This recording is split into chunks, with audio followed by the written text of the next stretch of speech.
Si Ja Morant, after nga nung sinabi ni Kyle Kuzma na dapat sumali siya sa slam dunk contest na kailangan pala ay 1 billion likes, ay parang sunod-sunod ngayon ang napoposterize niya sa mga game.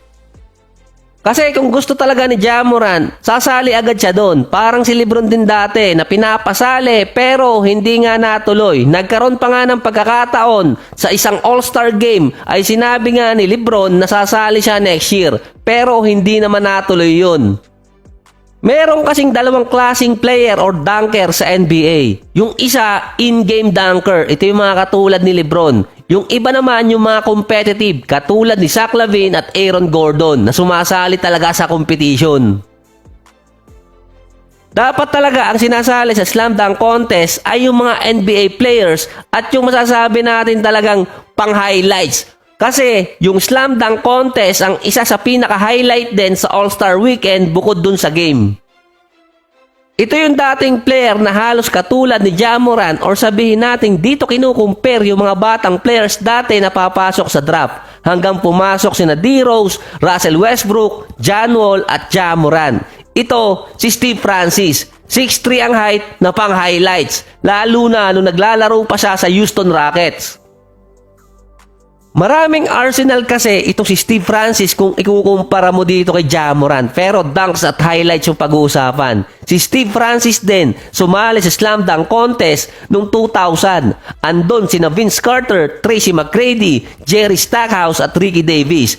Pero ang lumaban kay Vince sa final sa contest na yon ay si Steve Francis na kung tawagin din Stevie Franchise.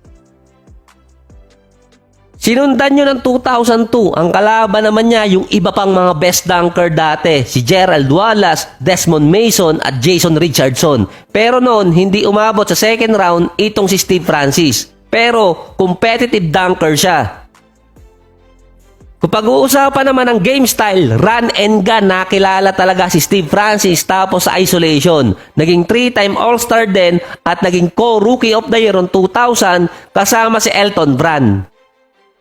Ang isa talagang dahilan kung bakit hindi tumagal si Steve Francis sa NBA noon dahil din sa mga injury at yung style niya din. Pero yung isa talagang naging national news noon sa NBA, nagkaroon ng inner ear disorder si Steve Francis noong 2002. Base pa nga sa interview niya ay literal na binga siya sa isang tenga. Kaya hindi niya naririnig yung mga plays na binibigay sa kanya. Pero nag-average pa rin siya ng 21.7 rebounds, 6 assists at 32% mula sa 3-point area na nakalaro siya ng 56 games. Plus, unang beses din siya nakasama sa All-Star selection na meron siyang injury. Ang isa pang reason kung bakit din nawala talaga sa NBA si Steve Francis dahil naiba yung style niya sa Rockets. Dumating kasi doon si Yao Ming at pinokus ng bagong coach na si Jeff Van Gundy yung offense kay Yao Ming. Kaya hindi magawa ni Steve Francis yung dati niyang ginagawang move, lalo na sa run and gun. Bukod pa, napipigilan din siya ng disorder niya sa tenga hanggang nagkaroon siya ng iba-ibang injury pa.